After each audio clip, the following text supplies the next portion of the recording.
बिस्मिल्लाहिर्रहमानिर्रहीम। स्टूडेंट्स, हमारा आज का टॉपिक है साइटोप्लाज्म। साइटोप्लाज्म में ये सेल में जो बाहर सेल मेम्ब्रेन होती है उससे अंदर और जो न्यूक्लियस है उससे बाहर, ठीक है, यानी न्यूक्लियस और सेल मेम्ब्रेन के दरमियान में साइटोप्लाज्म मौजूद होता है। ये मैंने इसको मेंशन भी किया हुआ है। ये न्यूक्लियस है, ये सेल मेम्ब्रेन है। प्लांट्स के सेल में सेल मेम्ब्रेन के बाहर सेल वॉल भी होगी। तो ये सेल मेम्ब्रेन के अंदर और न्यूक्लियस के बाहर यानी सेल मेम्ब्रेन और न्यूक्लियस के दरमियान में साइटोप्लाज्म होता है। साइटोप्लाज्म और न्यूक्लियस को कलेक्टिवली प्रोटोप्लाज्म कहते हैं। साइटोप्लाज्म होता क्या है? Cytoplasm is a aqueous ground substance containing, यानी एक्वस का मतलब होता है वाटरी, मेनली ये वाटर का बना हुआ होता है। और उसके अंदर मौजूद क्या होता है? वैरायटी ऑफ ऑर्गेनेलीज मुख्तलिफ तरह की वो मौजूद होती हैं। एंड अदर इंक्लूएंस, और चीज़ें मौजूद होती हैं। इंक्लूएंस का मतलब है चीज़ें, ऑर्गेनेलीज और चीज़ें मौजूद होती हैं। वो और चीज़ें क्या हैं?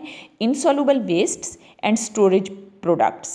वेस्ट्स भी ज़ाहिर सेल के अंदर रहते हैं, बाद में सेल उनको रिलीज़ करता है या अंदर स्टोर करता है, जो भी है वो अलग टॉपिक है। तो इनसॉल्युबल वेस्ट्स होते हैं, उसके अलावा स्टोरेज प्रोडक्ट्स होते हैं जिनको सेल ने स्टोर किया होता है। तो ऑर्गेनेलीज हैं एंड अदर इंक्लूएंस, यानी कि इनसॉल्युबल वेस्ट्स और स्टोरेज प्रोडक्ट्स मौजूद होते हैं। ऑर्गेनेलीज एंड इंक्लूएंस कौन कौन सी हैं? Mitochondria, Golgi bodies, endoplasmic reticulum, lysosomes, और उसके अलावा हैं प्लांट्स के अंदर मुख्तलिफ प्लास्टिड्स हैं, वैक्यूल्स हैं प्लांट्स और एनिमल्स दोनों के अंदर, एट्सेट्रास। तो ये ऑर्गेनेलीज हैं। ऑर्गेनेलीज वो तमाम छोटे छोटे ऑर्गन लाइक स्ट्रक्चर हैं जो कि साइटोप्लाज्म के अंदर पाए जाते हैं और उनका स्पेसिफिक फंक्शन होता है।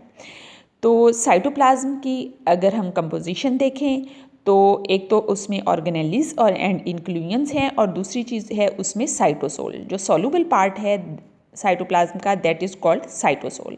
ठीक है, टोटल दो चीज़ें हैं, एक सॉल्युबल पार्ट है और दूसरी उसके अंदर जो सॉलिड चीज़ें हैं। जो सॉलिड चीज़ें हैं उनको हमने कहा कि वो ऑर्गेनेलीज एंड इंक्लूएंस हैं, और जो लिक्विड पार्ट है that is cytosol. Cytosol is soluble part of cytoplasm. It form ground substance of cytoplasm, यानी साइटोप्लाज्म का वो सब्सटेंस जिसके अंदर बाकी चीज़ें मौजूद हैं, ग्राउंड सब्सटेंस जिसके अंदर बाकी चीज़ें मौजूद हैं, वो साइटोसोल है। ठीक है, केमिकली इसकी अगर केमिकल कंपोजिशन देखी जाए तो इसमें 90% वाटर होते हैं, और all fundamental chemicals present in two forms. जितने भी केमिकल्स हैं वो भी साइटोप्लाज्म के अंदर, साइटोसोल के अंदर मौजूद होते हैं, और वो दो फॉर्म में मौजूद होते हैं।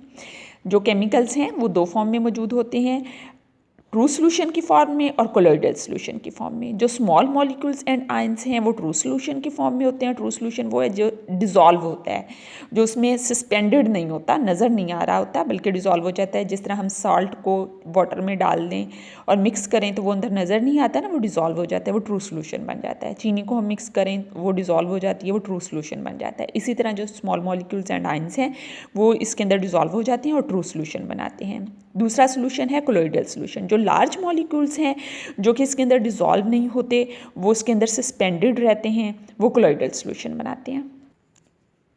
ठीक है, जो सस्पेंडेड रहते हैं, डिज़ोल्व नहीं होते, वो कोलोइडल सोल्यूशन बनाते हैं। लार्ज मॉलिक्यूल्स कोलोइडल सोल्यूशन बनाते हैं। कोलोइडल सोल्यूशन फिर फर्दर टू टाइप्स का है, sol and gel. What is sol and what is gel, ये मैं आपको बताती हूँ। तो सॉल क्या है? नॉन विस्कस, यानी जो ज़्यादा गाढ़ा नहीं होता, लिक्विड सा होता है, that is called non viscous.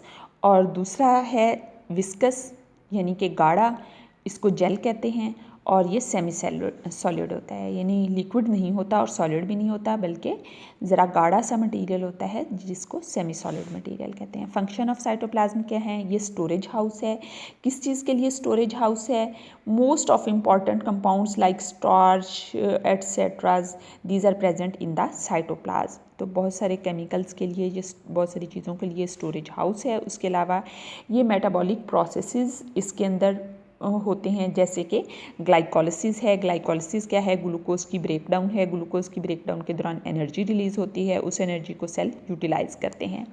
इसके अलावा इसके अंदर ऑर्गेनेलीज प्रेजेंट होती हैं, और हर ऑर्गेनेली एक ख़ास फंक्शन परफॉर्म करती है। जैसे माइटोकॉन्ड्रिया है, ये सेल को एनर्जी प्रोवाइड करता है। जैसे एंडोप्लाज्मिक रेटिकुलम है, ये प्रोटीन की सिंथेसिस और ट्रांसपोर्ट ऑफ मटेरियल का काम करते हैं। लाइसोसोम्स हैं, ये मुख्तलिफ मटेरियल को ब्रेक डाउन करते हैं। तो इस तरह से हर ऑर्गेनेली एक ख़ास फंक्शन परफॉर्म करती है। इसके अलावा इसका फंक्शन ये है कि स्ट्रीमिंग मूवमेंट्स होती हैं साइटोप्लाज्म के अंदर, या हम ये कह सकते हैं कि cytoplasm shows streaming movements. Streaming movements is an active mass movement of cytoplasm, यानी साइटोप्लाज्म जो है ना, जैसे ये फ़र्ज़ करें ये साइटोप्लाज्म है, इसकी अंदर ये सेल है, इसके अंदर ये साइटोप्लाज्म है। जब साइटोप्लाज्म इस तरफ मूव करके आएगा तो उसके अंदर बहुत सारी चीज़ें, या जैसे वो है, जैसे अमीबा है, अमीबा में सूडोपोडिया बनते हैं, वो साइटोप्लाज्म की मूवमेंट की वजह से बनते हैं। जिस तरफ साइटोप्लाज्म आता है उधर सूडोपोडिया बनते हैं और एनिमल उधर को मूव करना शुरू कर देता है।